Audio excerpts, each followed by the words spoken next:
Hello, fellow Jedi, and welcome to the second episode of the Freedom Interviews. I'm your host Atlas, and with me today is the multi-talented, legendary member, four-time Member of the Year, coder and cardiac surgeon Darren. Hello. Greetings. Darren has had a major hand in a vast number of things, from the JoF launcher to someone's open blood-dripping thorax. If there's someone that has quote-unquote seen some shit, it's probably him. His forum profile is an achievements wet dream for every JoF member.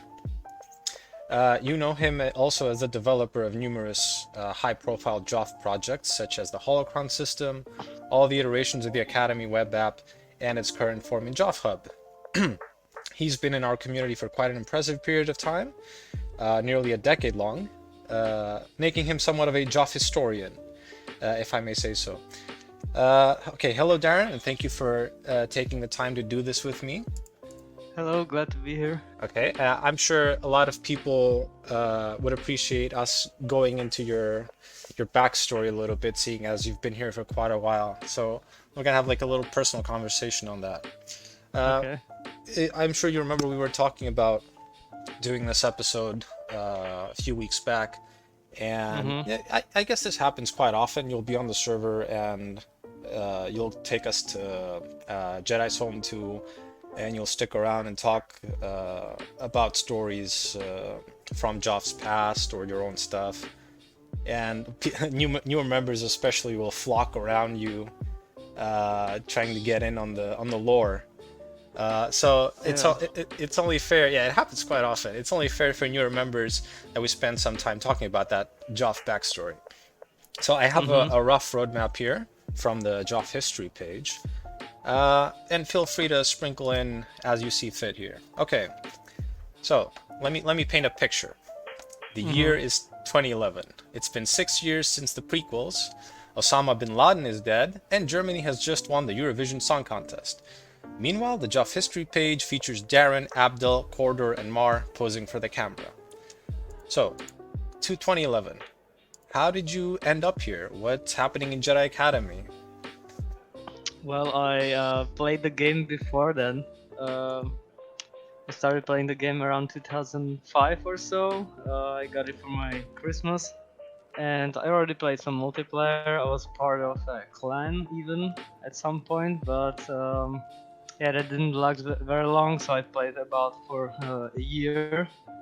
And then I stopped playing, and then in 2011 I just randomly I was sorting my CDs and stuff, and then I saw Jedi Academy because I bought the physical version, and I was like, well, I could try this again. It's kind of fun. So I installed it and fired up multiplayer, and then I just browsed the servers.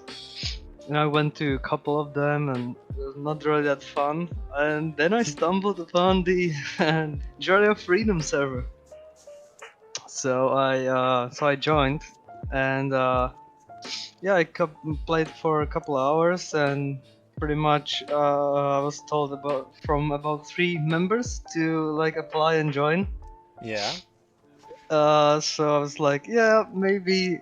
I'll think about it, and by the end of the day, I was just like, okay, well, whatever. Yeah, I'll just apply. Why not?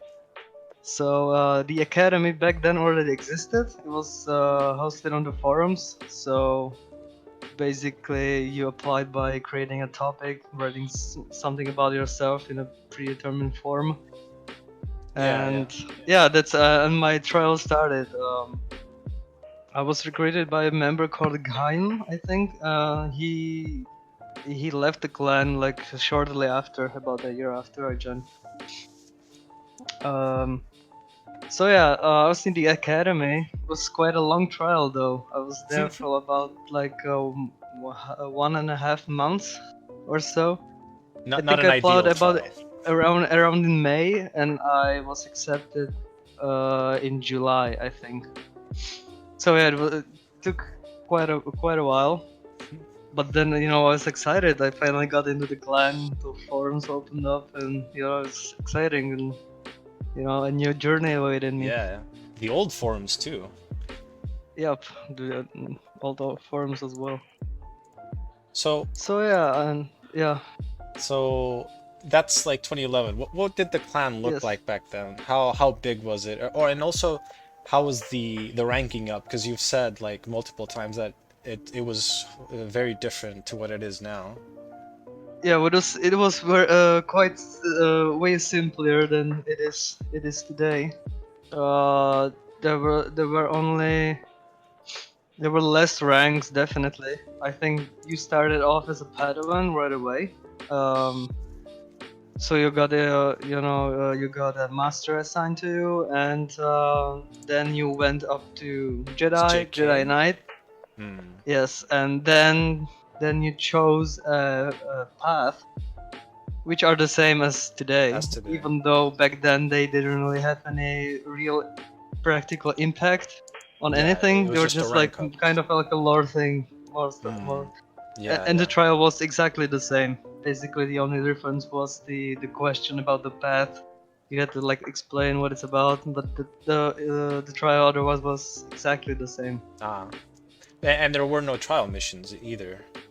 Yeah, no, No missions trial way missions. came way after that. It was already on the new forum, so that was like 5 years away, What 5 years away what about from then. So the temple map? Did Temple V2 is what we're running right now. Back then, did yeah, JoF that have a different map? yeah, we used the Jedi Council GCX. That GCX, was yeah. like yeah, that was our like primary map for trialing and all this official stuff. And then we used Jedi Home a lot, and several maps as well, like the default pre-4 maps. Hmm. Um, But yeah, all these new maps came afterwards as well. yeah, yeah, So V2 like Temple. when you compare like the content, the overall like the experience, it was way cut down from what it is today. Much, much less, yeah. Yeah, Um, but even then though it was exciting, it's exciting. something new, and especially the community. I mean that's something that I don't think that changed very much. It's like the community feeling, the forums, the content on the forums, that Yeah, the like the interaction was spirit. the same. Yeah, the spirit is exactly the same. Um, So that's what got me hooked.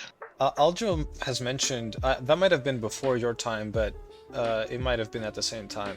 JoF used to run a force configuration on the server, like constant force on, and I'm wondering like I'm trying to imagine in my head, and I'm sure a lot of people are, what it was like entering. Like I'm no one, okay? I'm irrelevant. I joined the JoF public server in Hmm. 2011. What maps do I see? Is it this FFA circulation of, maps that we see today? Are there custom maps? Is it force on all the time? What am I looking at? To be honest, I'm not exactly sure. I think this force was enabled and then we disabled it at some point. Around that I time. think it was enabled because in the trials, full force trials were, duels were part of every trial. Wow! Full force And duels were so, part of the trials. yes, That's interesting. because back then Sentinel was just a path you just Hmm. picked, but it didn't have any impact. So full force was like a part of the whole thing. It makes sense, yeah, because back then full force was a bigger part of the game. Like you had to, yeah, yeah, no, it makes sense. Yeah, Makes sense. exactly. And there were a couple members who played full force a lot. Like Abdul, my Outdell, master, was Ironic, was yeah, a full forcer, and there were a couple more. yeah. So it was like it was considered like a part of the whole deal. Some like dueling no force, some like full force, and it was just enabled on the server. And I don't think that it had any like negative impact on the experience at all. Yeah, yeah. I'm sure it didn't. The change didn't come because of toxicity, like on other servers. It came because of reduced interest over time. Yeah, definitely. I mean, the toxicity probably came afterwards. Not sure. I think there Yeah, was there was definitely a reason to disable it at some point, but I don't really remember what it was. But I yeah. suspect it was something like that. But then back then it wasn't that really much of an It wasn't issue. that dysfunctional. Yeah. Okay. So let's talk about getting into coding on your own, and Mm-hmm. what it was like um, picking picking coding as a hobby and, you know, starting your way onto your first project, or, you know, like how did it start out? How did you pick that? Was there any Well, influence? like my first sort of coding experience was when I was little, about 6. I had like my dad had a PC that he let me use, That's a very early and age to have a PC. yeah, and Nice. one time for Christmas I got this like a very simple game. I don't remember what it was called, but it was like a programming game in a very simplified manner. Did it have a turtle? Basically, sorry. Did it have a turtle that you moved? No. Don't think so. I think it Probably was like similar. I Yeah. think it was a wizard, A wizard. and yeah, and you like program him. You gave him a sequence of instructions to do, Oh, I know what you and mean. it had like conditions, you know, very simple. And you program him something to do, then you ran the program, and you could see the wizard like walk in a 2D grid and do stuff Yeah, based I've on seen what you stuff like programmed him to that. do. Yeah, so that was like my first, Contact experience with into it. Yeah, algorithms. Yeah. exactly. Well, that's like the only thing that I did. Then there was like a long hiatus where I didn't do any coding at all. And then when I got to like elementary, but late in the second half of it, I had a couple classmates who were making websites, like blogs about all kinds of different Ah, shit. yeah. So obviously I wanted to make one myself. It was the golden So era. Sorry, it was the golden era of free website hosting. I remember everyone yeah, and their mother exactly. had a free webs thing Yep. going on. Yeah, yeah. So I made such websites myself. Some of them were even about Star Wars and kind of stuff, like total useless, but I was Yeah, no, excited I know about it. exactly what you mean. Yeah. So I was making those, but it was like just basic, HTML. Just put on some like a presentation, and that was it. Like nothing crazy. Yeah, Then at yeah. some point I like looked into PHP to do some basic forms, like you fill in something and it would just Uh, throw some response to you, something really simple. yeah, this is where you start to differentiate from the main public. You say PHP, okay, now we're talking serious shit. That's where it starts. Yeah, that was around how old I could have been, like 12, Oh my god. 13, something like that. And yeah, and that's I did this, and then like nothing much. And then when I got to high school, my dad his old company ended. He made a new one, which he only works, like he's the only employee. He just works for himself, so Yeah, he left the self-employed. company. And he was making industrial machines for a way bigger company, like it was a custom-made testing machine. Oh. And he needed a user interface for it. And back then he used this environment, this like a graphical programming. It's like you have nodes and you connect them with wires. The principle of coding is exactly the same, but you don't write the code Yeah, like yeah, text, but you connect just it with. put on nodes in a grid and you Yeah, connect with wires. And that's what I used to make the graphical interface, because it had a lot of the stuff built in, and it was like simple. And that's like the first time that I got into like real coding, like actually making some logic and stuff Yeah, like logic that. connections. Yeah. Yeah, and that was around the same time when I joined the clan. So Yeah, the yeah, two met up at the same time. exactly. Well, Okay. and then the biggest breakthrough was when I was promoted to low counselor. Oh, and you And finally had the place to yeah, do exactly. And projects. the reason why I like started doing all this stuff, the first project was the Academy app.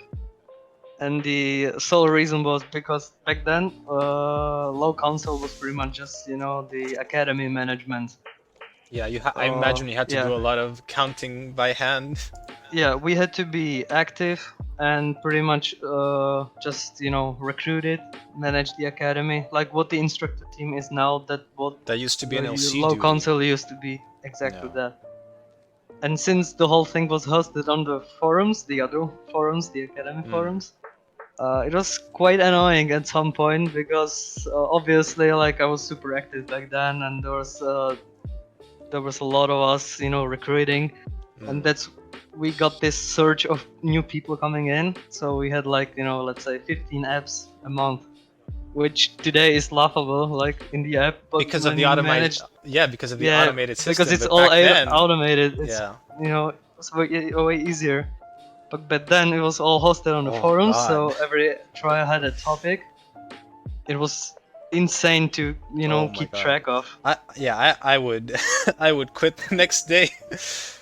Exactly. That is a So I lot was to keep like, track of. I already knew the PHP back from the day, so I thought, well, obviously I'm gonna use that.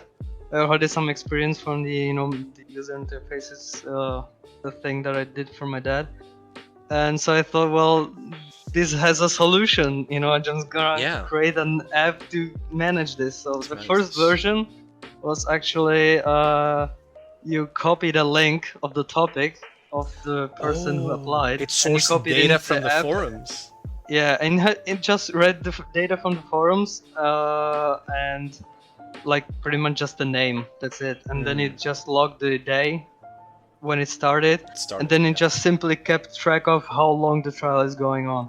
So that was like the only thing that we actually needed to do to keep track of how long each trial waits and which trials we have denied, and so yeah, because you couldn't know back then. You just have to open the topic and see if someone closed it, some other instructor, if he denied, accepted it. Yeah, so complex. It must have been all over the place.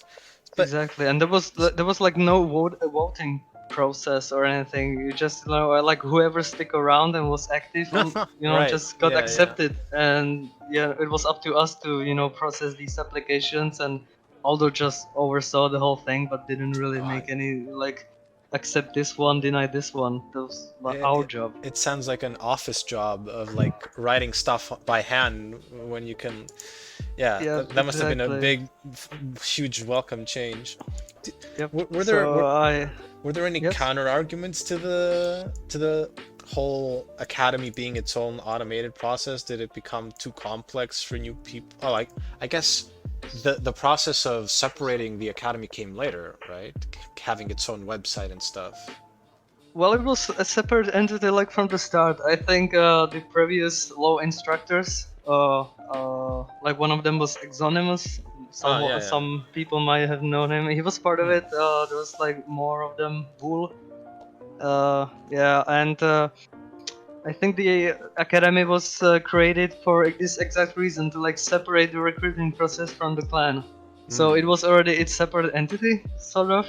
It had its own forums and all that, and making the app was just like an evolution step to make it automated. But it was already its own thing. It already had its own forums, right? It's just now there's registration fields instead of making topics, but it was already separated. It was already separated, so we moved to that. So it helped. It kept track of the apps. Oh, I can imagine. It was easier.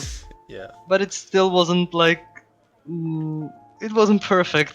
We can guess why. It did the bulk of the work, though.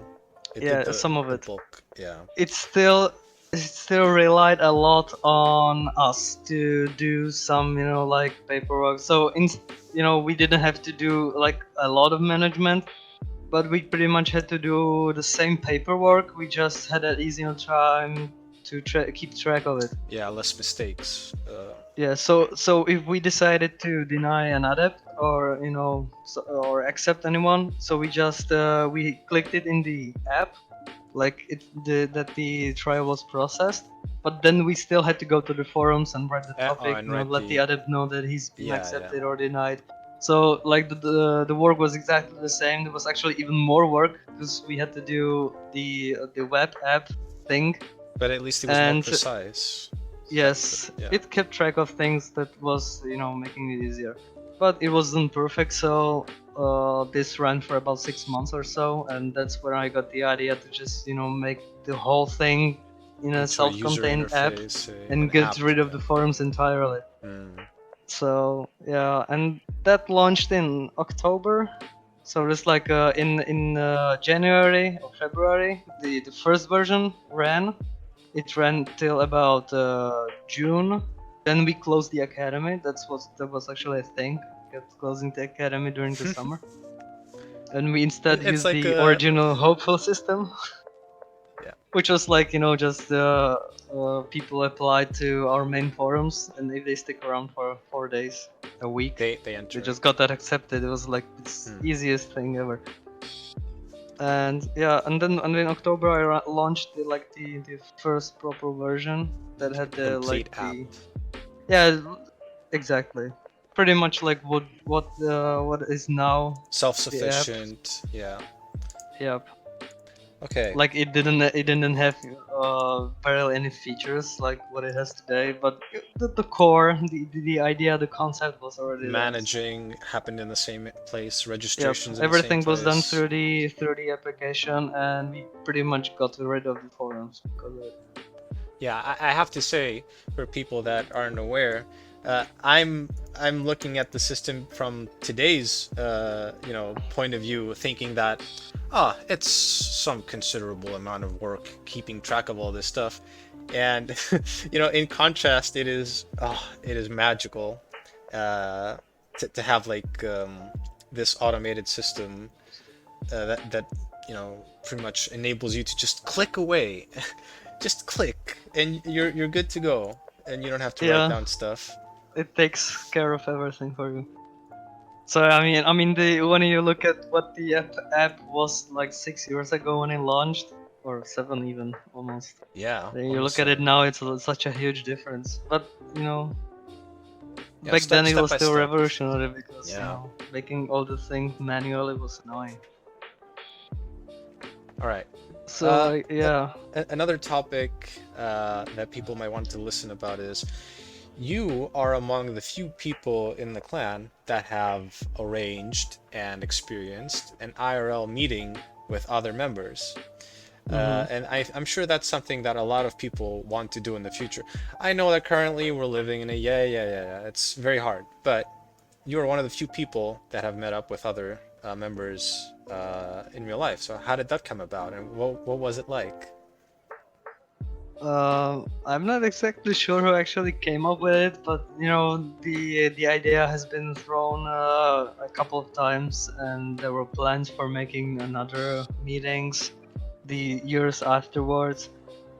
And like it's a nice idea, like as an idea, but making it happen is actually It's quite hard, difficult. man.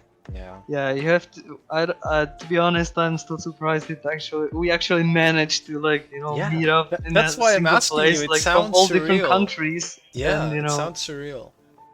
So yeah, but somehow it happened. I mean, even planned like another one, and we like almost got it, but then it just stuff happens. I'm not even sure what caused it to not happen. But yeah, there were like plans to do, and it was like it was always like the core group was just me, Mar, Fuzzy, and JJ. And they just like people offered to like if they could come as well, and there were like other groups that were planning to make meetings, but I don't think that any happened actually. Like maybe some people met up somewhere, but not on this scale. So because it was. Yep. It's hard. No, sorry, go on. Yeah, because there were like a lot of people who joined that were in the clan for like 3 months, and then they're like, yeah, let's meet, and they're like, no one really knew them, and I was like, yeah, well, okay, you managed to come, sure, but you're not like part of the main group. What do we do? Yeah, it's just it was the reality of things. But I'm not.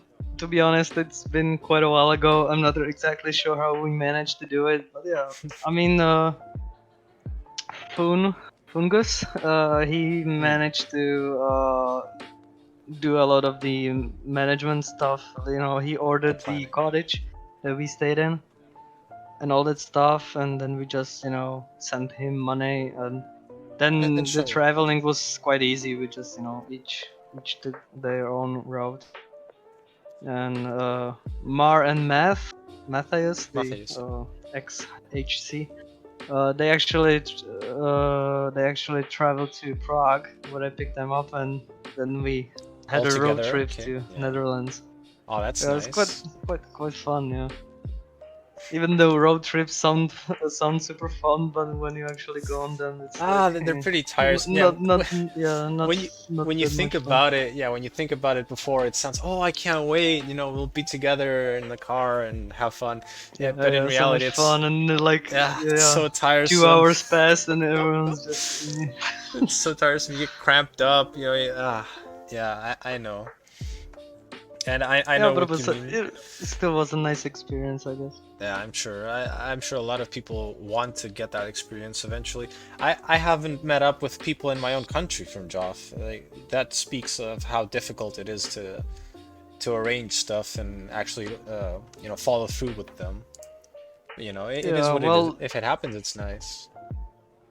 Yeah, I know. Like, there's a couple of people from Czech Republic as well. Like, I'm from Czech Republic, and but I didn't really had any like incentive to meet them. Yeah, there needs to be the connection, the interactions in place first and foremost. Yeah. You need to have some similar backgrounds, or your ages need to be kind of close, and then your interactions need to have experience to want to meet up with them, and then there's the planning. But I thought we should mention that because it looks in my mind it sounds so nice to having had that experience with people. Definitely. And I mean, like in the clan, the biggest connection I have is was with Mar. So we actually met the year before the meeting. We stayed at Nobody's in Germany. Oh, Nobody. And yeah. And we stayed at his place, and we actually went to Gamescom together. It was like the first. Oh, the start of the tradition. Yeah, it was the start of the tradition. So we went to Gamescom in 2014. Then was the meeting. Then we didn't do anything for 2 years, and then in 2018 and 19 we went to Gamescom again together. Yeah, I've seen Well, pictures. and then COVID happened, so that went to shit. Yeah, I was planning on attending Gamescom last year, and I was like, oh, I might see Mar and Darren. I might look them up. Yeah, actually, it's quite interesting to see that, after the first 2 meetings with me and Mar, we always posted pictures, and it was like some people like the idea of going to Gamescom as well. So actually, in the last year, there were like a couple more members who planned to go to Gamescom as well. So we were expecting to meet there. Yeah, unfortunately, COVID happened. But I mean, when this all blows over, and maybe Gamescom we can go to Gamescom again. I'm pretty sure that there is gonna be a couple, clan members as well. Yeah. Because Gamescom is such a facilitator for such things, because you don't have to arrange everything else of your trip together. You can just meet up there, and it works like your central convention meeting or something. You exactly. Can just meet up there, have fun, if we don't exactly need like to live together in some bigger house, then it's way simpler. Much simpler in planning. Yeah. Okay, I have a curveball here. We're going on a completely different subject. Let's talk about the Weaver path. I know you have okay, I don't want to call it an NDA, but we'll call it an NDA anyway.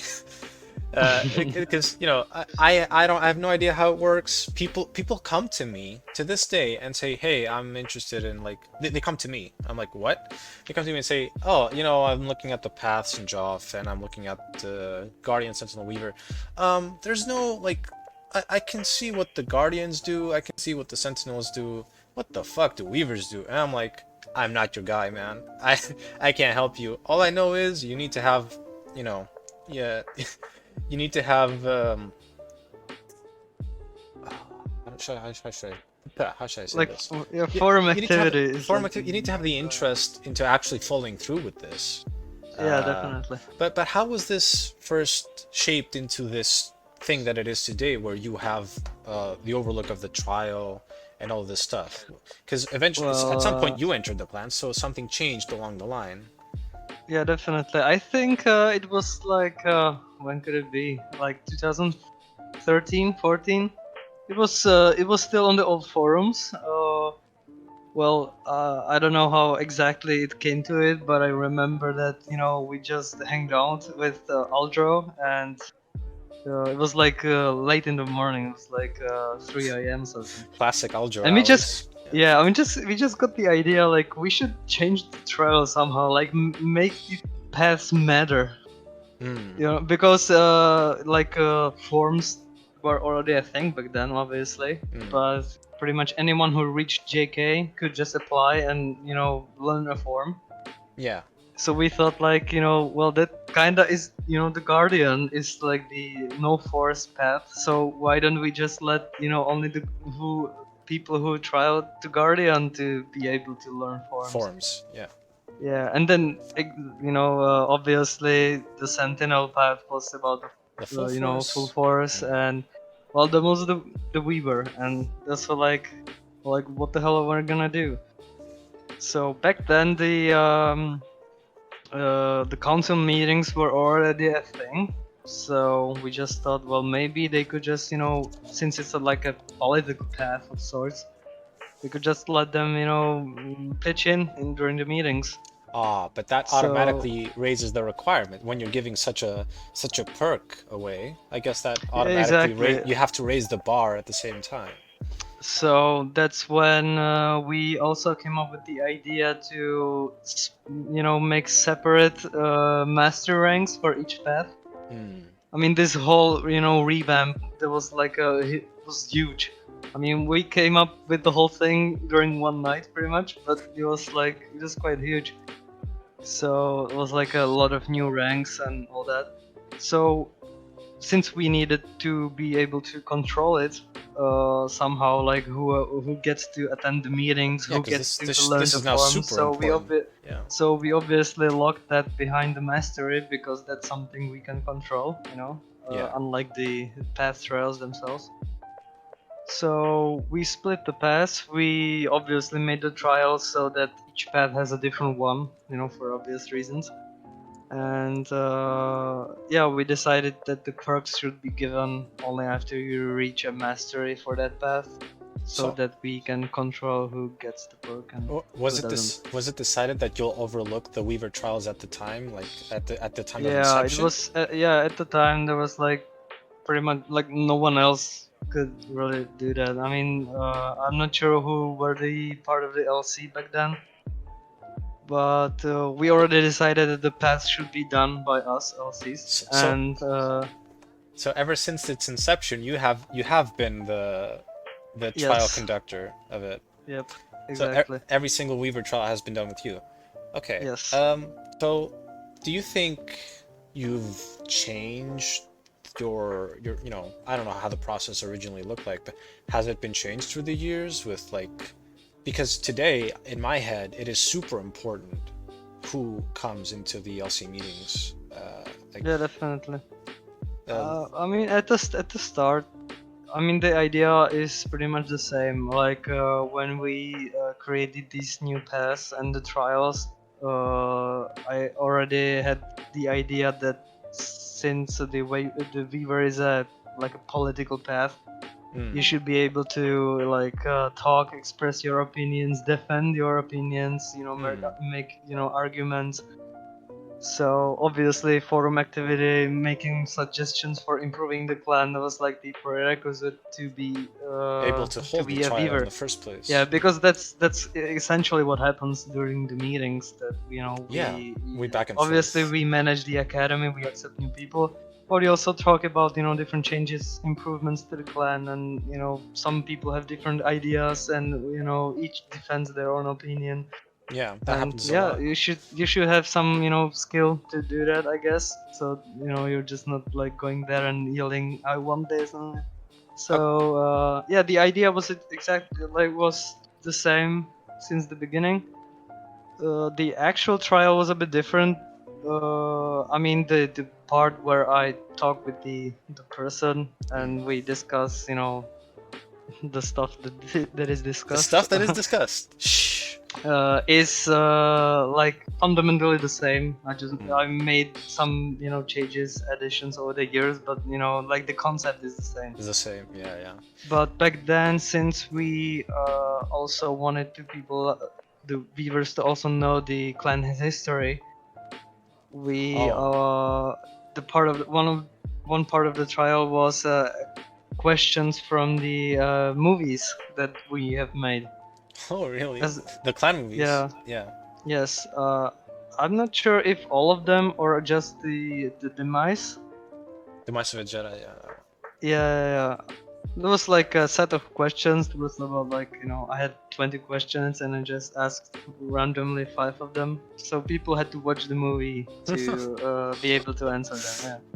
Yeah. Be in But touch then with the we job made floor. then Aldro decided that the movies are not good enough for today's standards, and that's where the questions got removed from the trial as well. Okay, I have to know, Darren. Let me know. Mm-hmm. Would I pass the trial? Definitely, I think so. Okay, sorry, I just had to know. Okay, so let's talk about today and what's in store for the future. Because lately, okay, I haven't been here for a very long time, but ever since I got here up until today, you have you have steadily have been involved and made things, like big things, almost like, it feels like every year I can look back and say, that's the Darren thing that happened this year. In 2017 was this Darren thing, 2018 was this Darren thing. It's like this one big thing. So we have the JoF Hub now, we have the launcher executable, Legacy happened where masters can look at the tree list, and that really helped motivate masters. We have the holocrons, which was a huge deal. And I remember at the time of its proposal, I was skeptical of, like, I couldn't imagine what it would end up look where we are today, right? It's such a huge incentive. So yes, overall, we're looking at big projects for a big online audience community, right? So first, my question here is, and we talked about this a little bit, I think. What's it like working alone for months on end, waiting for that big reveal of a project? And are there any scrapped ideas that haven't come to fruition that are worth mentioning here? Well, as for scrapped projects, I don't think there has been a project that I have been working on for some time and then we just decided that it doesn't work. That definitely didn't happen. The only project that I actually started working on were the ones who were sure that they would work. So there's not like projects like a wasted time on anything. I don't think so. Can you envision? So let me rephrase. Can you envision and generalize, like, how an idea starts? Like, how does it get proposed, and then how do you start getting feedback eventually? Like, what's the whole process looks like from inception to final product presentation to the clan? Everyone claps. Darren gets member of the year. Okay, so well, ideas usually come from all different sources. It's most of it probably came among the council. Yeah, and Aldro whining, I guess. Yeah, exactly. So this shit is bad, fix it. Yeah, or I wish we had this. Sorry? And Aldro saying, I wish we had this. This would be so easier. I'm yeah, joking. Exactly. Like I mean, some of these projects usually came from like some kind of making our lives easier, some quality of life improvement. That's the whole idea why Academy was the app was created. Yeah, the original incentive was this sucks. We want to make it simpler. We want to make it automated, and many of these things were exactly that. So pretty much the cloud and the launcher, exactly the same thing. People had to download a huge RAR file, of maps, skins. Accessibility. Yeah, and this file got replaced every week with new skins. Some stuff got removed, and obviously people, couldn't be asked to download this whole thing once a week and replace, delete Oh all yeah, stuff. I remember. So yeah, and I think the idea for the actual launcher was just like every other day on the server, and someone was probably complaining about that he had to download the pack and that he was missing some maps, and 300 I was megabyte. just like, well, then obviously we have to make a launcher, and I was like, oh well, now I have to do it. So I immediately started working on it, and I mean the start was a bit rough, but in the end we have a launcher, so Yeah. that's Okay, so kind of like the one type of things that just quality of life improvements, I guess. that just comes up. Yeah. Yeah. So that's how And, the inception comes. Okay, now you have you've settled on an idea. You've decided, okay, this is worth investing in time and effort, and now you've decided, you've made up your mind. What happens there? Because I know you work pretty much alone, and okay, you do ask for feedback here and there, but it's always after you've already established some routes and you're ready to ask feedback on stuff that exists usually. You know what I mean? yeah. You Well, always like come presenting the stuff. core ideas are usually kind of obvious. Like in case of the launcher, I mean, it's obviously something that it would be a program that would download files from some central repository. Since I already have the website, the academy, then obviously I'm gonna host the files there. You can use it. So I obviously need some kind of control panel for someone to upload the new files and all that stuff. So I mean, all these things come automatically. So I know they have to be part of the whole thing. But so I usually work on this the basic functionality, why this thing even exists. So the core stuff. And once I get that finished, then I obviously there comes the quality of life stuff, the things that people will control, in case of the cloud, someone would have to upload things and stuff. So that's when I start looking for feedback. I ask people, feedback. What do they think it would be, better at that or something else. Yeah. In case of things like the holocron, obviously I mean the idea was kind of random as well. We just talked about what kind of reward could we give to people. We had medals, titles, and we were running out of things to give to people. So we just thought it was a random idea. Again, probably some conversations 2 a.m. So I just, pitched to Alder what will we have loot boxes, just something like this simple. So he said, okay. We just came up with the list of items, the list of things that you would get the items for, and yeah, then I knew what I had to do, and obviously I had to, talk with other people what item should be what quality and what kind of holocrons would we have. And all this kind of stuff, but most of it is discussed with Aldro or on the council, as you know. And yeah, and that's the process. I mean, all these things they seem like they take a lot of time, but the reality is that I don't work on these things constantly every day. It would be crazy. So since I'm quite busy, work and all that stuff, I usually manage to only work on this during the weekend. So it's I don't do anything for the whole week, and then just I do a lot of work during the weekend. And I mean, at the start, the third version of the academy, which is the first big JoF big app. Yeah. That took 3 years since I started the first line of code, and since the release it was 3 years. But obviously I didn't work on the whole thing for 3 years. It was since I was learning a lot of new stuff, I usually ended up rewriting a lot of it, and optimizing, changing. Yeah, exactly. I think the final version that got actually released had very little in common with the early alpha versions Conceptions. when I started making it. I hear that from Millenber all the time. When he was looking at his first iteration of the Tarasky mod, and that was code he wrote like 4 or 5 years ago.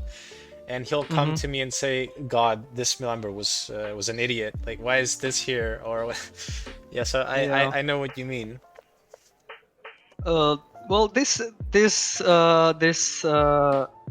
like the old managing the old code that I've made was primarily the reason why I decided to create the hub. Because I mean the original idea was also, you know, for the third version of the Academy app, was to create like some unified, you know, account system, like some, you know, have some basic functionality, you know, shared among all these apps. But it was like, you know, I didn't envision it to be like this self-contained like the hub is. It was just like, you know, like the app, all the other apps would just like borrow some things.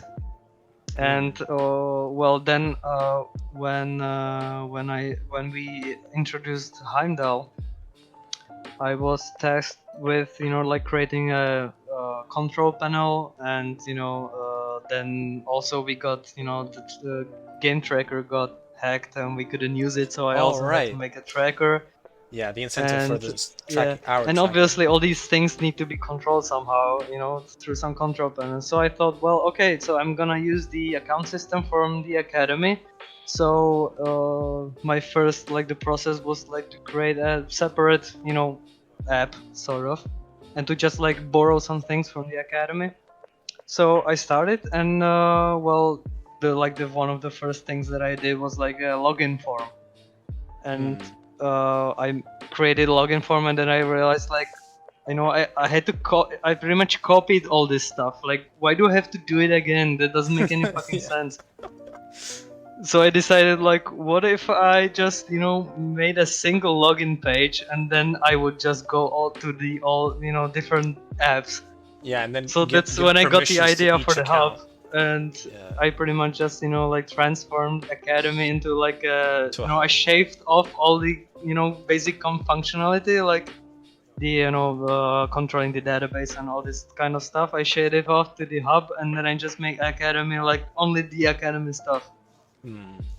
And yeah, I created a system and already created the control panels in it, and it, you know, it works brilliantly. I'm very happy with how it turned out. And I mean, then it was obvious that, you know, all the other stuff like legacy, you know, the cloud and everything, that it will eventually move to the hub.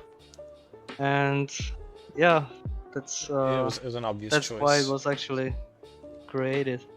Okay, let's take a very short break to ask you some rapid fire questions. A slight mini game that we played with Mill in the previous episode. Okay. So I'm gonna ask you some questions, and, you know, no bars attached. You just reply whatever comes to mind.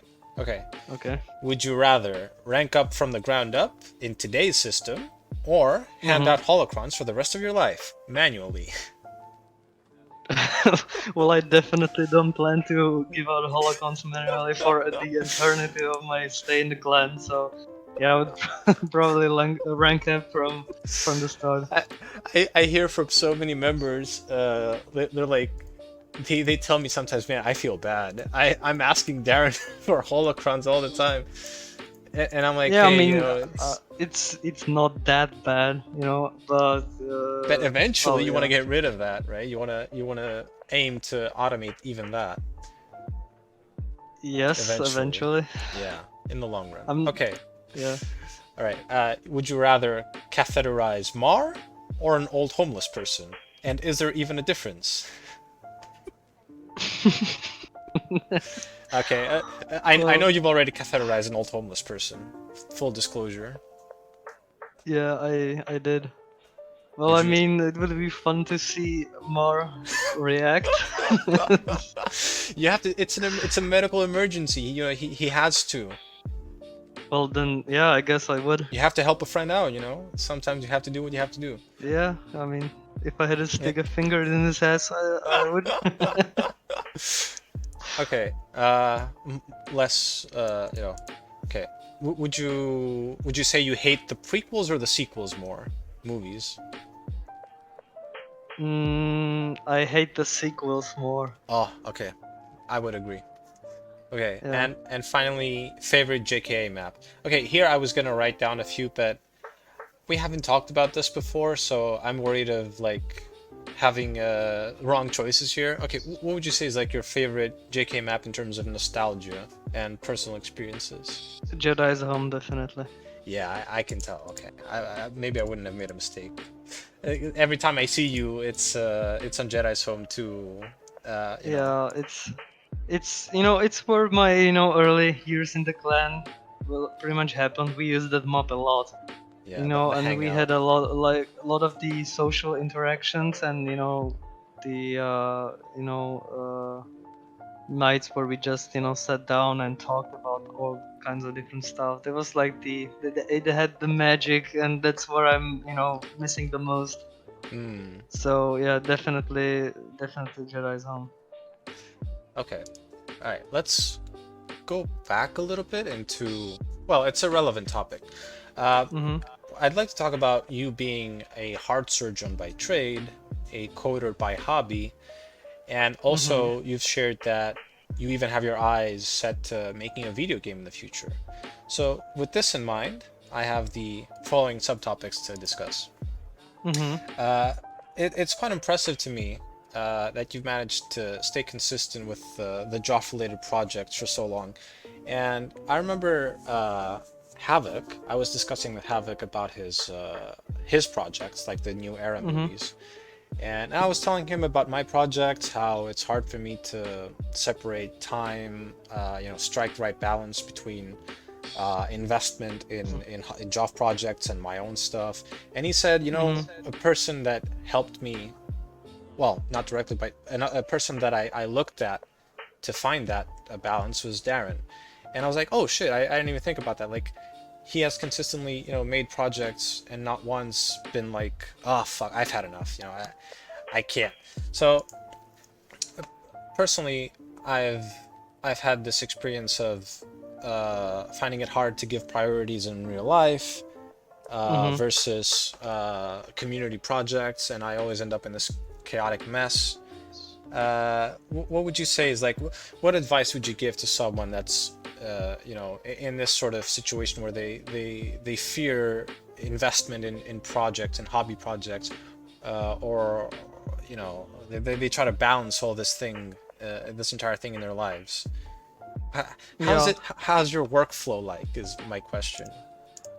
Well, I think the important thing for me is that my work as the surgeon is very different. So for me, it's like a bit of a change of pace sort of thing. So uh, the programming, coding, and creating all this stuff is a Hmm. bit of a relax to me. Even though it's still I don't always have the mood like to do it. Obviously, it's it's intensive on concentration. So if Hmm. I come from work and I'm exhausted, I'm in no shape in coding, and I wouldn't even try. But like I said, I usually do most of it during weekends. Uh, I think like the biggest mistake that people do, I mean, I've done it myself. It's like when you think of a new project, people are usually excited, like, "Fuck yeah, I'm just gonna Yeah, make driven by the hype. this project," and they usually like go full in, 150%, and they spend like the whole day, creating the basic stuff, and they're excited, and they keep the feel, and they can keep this up for a little while, but Yeah, but then then the burnout yeah, they hits. start to burn out a little bit. It's also the time in the project where like making the basic concept, that's like the yes, I know what to do, this has to Yeah. work. But once you like figure out all this, the basic functionality, you advance to the step in the project where you have to like do the like many small stuff, like the improvements on the side, like the side features, Hmm. and that's usually not as exciting as the main core, Yeah, yeah. the Setting idea up of the the project. And I feel it myself, with the project as well. Okay, so you're not special. Yeah, people in are that not case. as enthusiastic about those parts of the project, and then the final part where like you have to polish the bugs and all this stuff. That's like the most boring part, Oh God, and yeah. and I can imagine that's like even the longest part of it. I mean, if I look back at the Academy app, the version 3, I think I had like the functional alpha for like a year and a half before I released it. That was because like all these small All the side features that bugs. were like they were important, but they weren't essential for the functionality of the app. Yeah, I wasn't that enthusiastic. I wasn't so productive, Yeah. and yeah, it usually ends up like burning out. I mean, the important thing is to like see what happens once you release it. Yeah. It's one of the motivations that I have. Like I know if I make this new app or anything, I knew that people in the clan will be excited about it. I'm looking forward to see people being excited and people use it, I and understand completely. that's Yeah. like my main motivation. And I think that's the same with movies, maps, everything. I mean, there is nothing worse than working on something, releasing it, and like no one having interest. Yeah. So yeah, having that motivation that people are excited for what you do, that's like the main motivation for me. Yeah. So So I, yeah, if I had to sum it up, it's like that's key number one, focusing your efforts onto a project where you've yes, already decided that it's going to be impactful and needed, and so on. And then after you've decided that the project is worth investing in, then it looks like the key is to not burn out and to already be prepared for, you know, the periods that you mentioned, the troubleshooting, the bugs, not everything's going to go right, yeah, and just exactly. pushing through eventually. If I Okay. may, Yeah, I have been asked like multiple times during my time in the clan, like every time I release something, some coding project, I get approached by different people, like asking me they want to do the same thing. They want to learn coding, and they ask me like, what language should you. I learn, and all that kind of stuff. I think that most of these people usually don't end up, actually learning anything, and I think it's because they use a wrong approach to the whole thing. I mean, uh, how I learned was the first thing that I came up with was I have this project. I want to make this, Yeah. and then I ask myself, how do I do How it? do I What do it? language do I Yeah. use? And it seems like most people just see this project. The end They don't result. they really don't have any idea what to do. They just want to learn coding so they can code. But if you don't have any goal to strive for, then it's not gonna work. I mean, Uh, that's been it my makes experience sense. usually. Yeah, it makes sense. So form an So end goal first, and then see how you'd go exactly. about So it. have some goal to see, and that's something that you need to persist. To keep working on it, Stick to and it. Yeah. people need to figure out some projects if they want to do something new, learn something. They have to come up with a project and have some goal. If you're gonna make a I don't know if you make a simple game, Mm. you also need to like maybe have a couple of friends who could play it with you, or something like that. Yeah, yeah. If you make a game just to make a game, then it's You're not gonna get probably gonna be lost. a great motivation either. Yeah, But you're gonna being get in a lost. clan like this and seeing that this clan needs something, or the people will be excited for something, that's the biggest motivation. Oh yeah, it helps for sure, knowing that there will be a reception at the end of this road. Exactly. Speaking of, you said making video games, and I said that earlier that you shared recently that you would like to make a video game in the future. So Yeah, before definitely. you tell me more about that, what is your favorite types of video games? Like what type of game you find yourself taking, the time play and relax and spend more time on. I mean, I think people can already tell from your avatar that you have quite a bit of experience with the Fallout series, I guess. Yeah, yeah, But, definitely. I mean, as a genre, I think the most favorite is RPGs, RPG. like the story-driven, like Witcher, Fallout. Oh God, yes. That's like my niche. Then I also have like a favorite type of games where you like I guess building City management, that builder, kind of stuff. city builder games. Yeah, city builder games, but Yeah. as well like I don't know if you know the game Oxygen Not Included.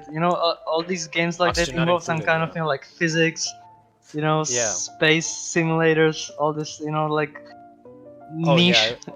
I, I, niche I, genres that not everyone I really was likes. checking your Steam quite a bit back, and I see you have a whole lot of space related stuff. Yeah, Yeah, I yeah. can see you're So interested in that. that kind of games as well, and that's also the kind of games that I would like to make. I mean, Yeah, tell me if about I that. wanted to make a game alone or with a couple people, making RPGs is a bit difficult because you need So like much. a lot of art. You need to write a story. Yeah. That's not exactly my Voice acting, my skill set. so much. Yeah. So what I can do is make like a technical game, a game with complex mechanics, that kind of Physics stuff. maybe. So yeah, that's the kind of games that I would like to make. They don't Given a chance. don't rely on stories and graphics. Yeah, because it's easier to work on with a more limited Yeah, definitely. workforce. Well, Yes. I personally wanted to say that my involvement in JoF projects, like with mapping, etc., has made me interested in game making, like level design, etc. And Mhm. but I don't see that like turning into a real life thing anytime soon. But you've said that at times you would consider becoming a full-time coder, or something along those lines. Yeah. You want to say something about that? Like, Well, what would be the golden the opportunity to make the change, and why? well the main reason, I mean, I started thinking about shifting from medicine to coding was when I was in med school. I mean, at the start of medicine, I was like excited for it. I wanted to do it, but as I progressed through the school, I realized that the reality of the job isn't as nice As as I exciting as the imagined. learning part, yeah. And I mean, I enjoy the job as like what I do there. I mean, the surgery is exciting. Yeah. I really enjoy that, but it comes with a lot of baggage in a form like of a shit ton of overtime. Yeah. The overall like the whole system, like the senior doctors, just they don't they Yeah, there's a system treat of us hierarchy. differently than you would Th- There's a expect, whole like in hierarchy a in the different hospital. area. Yeah. And yeah, that's something that I'm not really a fan of, and I don't think that's something that can really change. Yeah, I not mean, anytime soon. in healthcare generally, you just have to there has to be a 24/7 you know 24/7 availability, so someone has to always work during the nights, during the weekends. At any And given time, yeah. exactly, and given how many of us there are in our clinic, I usually work about 300 to 400 hours a month, Yeah, which is quite a lot. crazy. Yeah, And the worst thing also is that the money that I get for it isn't that good, like for the time that I for the spend time there. spent, yeah. Yeah, I could pretty much, if I managed to land a good programming job, I could get the same kind of money for regular hours. Would Pretty you much. make the jump? In that case, would you make the jump to professional coding, like working in that field? Yeah, I guess so. I think. Eh, I mean, so far it hasn't been that bad. I'm pretty much just like waiting for something to happen that would make me just like enough. Shift the balance. I don't want. Yeah, Because I right don't now want there's to do this balance. anymore. Yeah. I mean, it keeps getting worse over time. When I started, it was like all fine, but people left from our clinic, and some Oh, people God. are planning to leave, and the work hasn't been, has gotten like less, Exciting, or yeah, there's no it's innovations. Or, yeah, it's gotten a bit stale, and because especially because people are leaving clinic. Yeah, the work has been getting really hard and stricter annoying a bit. in time. Like yeah, they expect us to work overtime, even not paid, and no one. It's like not really without any respect, kind of. Like at Yeah, the start, they keep asking you like, could you stay longer? Finish this surgery yeah. or something. I know my And brother and and you sister are say in yes hospitals. 3 times, and then just expect like he's gonna say yes again. So they just tell me, they call me, you're just gonna do the surgery, overtime. Yeah. Instead of going home, I just stay there 3 hours late, There's a whole and system. I don't get paid for it. And no one even like thinks that that's wrong. Yeah, They no just one expect acknowledges us it. to do it because that's how things work in health, Yeah. and that's what pisses me off. It's kind of like, I mean, I guess the same things happen in programming in other jobs as well, fields as well, especially in yeah. game development. I mean, everyone knows about what happened with Cyberpunk. Yeah. Like the developers crunching or whatever.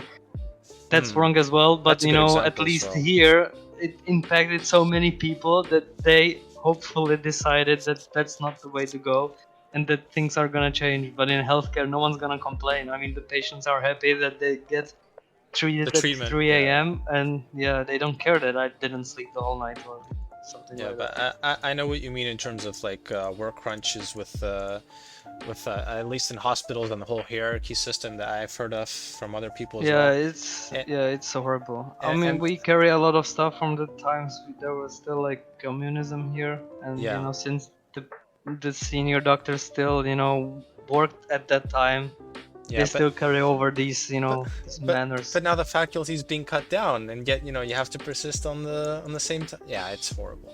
Yeah. And at the same time, like you said, this can happen in other work But it's environments as probably well. not as prevalent as in healthcare. Yeah, I'd imagine. So I'm pretty much just waiting for something bad to happen in my current job, and then perhaps like get some kind of opportunity in the coding that I would pick up Oh on. boy. I imagine I imagine Aljo's listening to this somewhere, like smirking, like, gonna turn full-time coder, huh? Maybe, rubbing his hands. But yeah, no, The only I thing can see it. I'm a bit worried about is, coding now is just a hobby for me. I'm a bit afraid that if it becomes my job, Yeah, I it stop becomes a work being, environment. excited about it. But I've asked some people about this, and they said that didn't happen. So I don't expect it to happen to me. I mean, Yeah, because like from at least from what I've heard from Millenberg, because he's like the one I have the more contact with in terms of coding, he has said that in his work, he gets to work on stuff that interests him, and then there's stuff that doesn't interest him, that's not exciting. But at the same time, exactly. he's been asked to start on projects from ground zero and stuff that he has no experience with, and then he'll start learning on that, and then it's a process just like any other work field. It has several sectors where you can go into out of nowhere. Would you prefer if that coding job was also at the same time a game development studio? Well, would that be a that two would be stones like in one? ideal, I guess. Yeah, But I would yeah. have to be excited about the game. Like, I wouldn't be able to work on some game that I personally wouldn't play. Yeah, something like I don't you'd think I find would have the uninteresting. motivation. Yeah. But if it was a game that I would also enjoy playing at the same time, then I would That'd be definitely ideal. prefer that. Yeah, I see. Though, admittedly, I wouldn't probably want to work for a company like CD Projekt, and not because of how things were there, but because I love their games. Their even though games, yeah. Cyberpunk was a bit a disappointment, but I still enjoyed it. And It- I wouldn't want to work that because I would basically lose that experience of those games. So I yeah. would just want to work on a game that I wouldn't be bothered about being spoiled and Yeah, but not being able to enjoy it fully, I guess. it feels like I imagine myself like wanting to work in the game industry like at times because gaming is like a hobby. That's what's brought us together, I guess.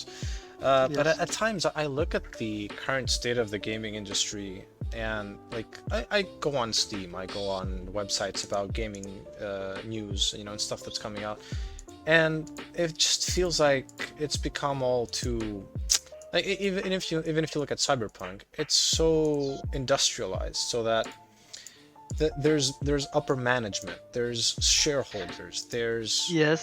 it's so scary to think of. Well, that is true. It's also a time where there is like it hasn't ever in the past been easier to do to create a game on your own. Oh, that's I also mean, if true. you look back like 10, 15 years, like indie games, they were like quite rare. Yeah, it's such a the closed circle, a rare occurrence. the emergence of the platforms like Steam, digital distribution. That's Oh what yeah, allowed like for any Joe to create a game, publish it, and if it's good enough and people like it, they're just gonna play it, and that's it's true. that easy. That's true. There's so I many mean, imagine. Patreon-backed projects. Yeah, exactly. Back in like 90s, you pretty much, you You were had on to your have a own. publisher. You were You on your had to, own. Yeah, you had to have the game, like printed out on CDs and distribute it to people because there was no other way to get it to them.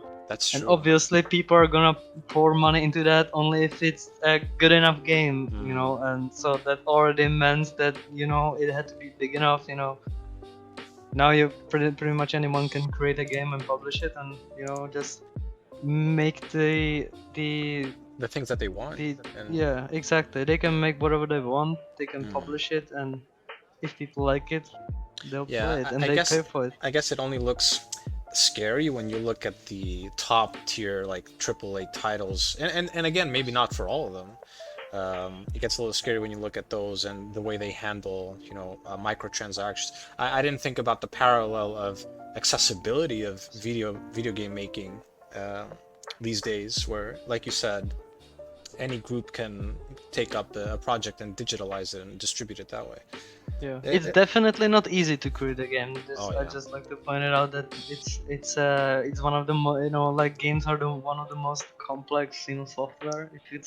If it's a complex enough game, obviously, it takes a lot of work. I mean, it's one of the biggest industries in the world right now. Yeah, that's true. But I mean, if you open Steam and like look up like the top games there, I mean, there is definitely gonna be a few that were just like indie projects, and that's what also excites me, that I can perhaps create a game, and if it's That's good true. enough, then I might actually people might play it. Yeah. So I guess there's a shit ton of games that just didn't make the cut, and I'm being realistic. Even if Yeah. I manage to create a game, like I don't expect to make millions of it. Yeah, yeah, of course. It's much more likely that it's just gonna end up in the bottom of the Steam store, and maybe like 10 people are gonna find it, and I think that you have the right mental though, from what you've said earlier, at least, so that like you want to make a labor of love. That's something that's interesting and so on. So yeah. I wouldn't condemn it yet. So Okay. it's something that I definitely want to do. Hmm. Though I still feel like I have a commitment to the clan, so I am still working on the clan projects. Oh yeah, and There we're is a sure few happy for projects that. I'm working on right now, which I'm Ooh. not ready to disclose yet. But Yeah, I yeah. think this is gonna be a very exciting year for the clan, Yeah, I from think so. perspective of my projects. I'm sure we're all excited. Okay, well, that about wraps it up. Thanks once again. Thanks a ton for accepting to do this today.